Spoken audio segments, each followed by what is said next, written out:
देखिए, आज प्रश्नकाल में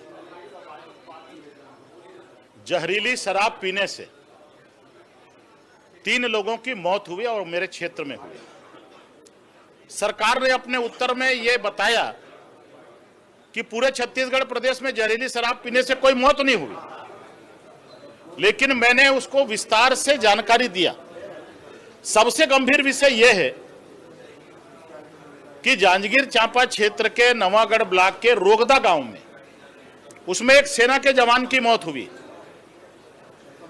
और जहरीली शराब उस रोगदा गांव के किराने दुकान से उन्होंने खरीदा।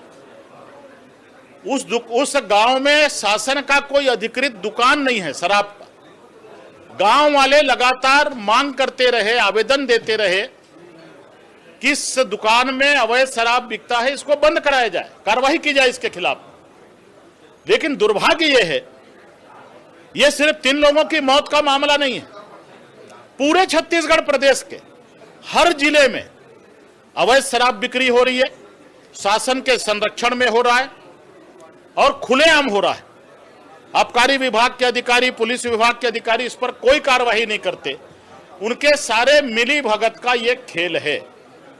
दुर्भाग्य यह है कि जहां 3 लोगों की मौत हुई, शासन का कोई व्यक्ति नहीं गया संवेदना व्यक्त करने, प्रशासन से कोई व्यक्ति नहीं गया, कोई मुआवजा नहीं दी गया।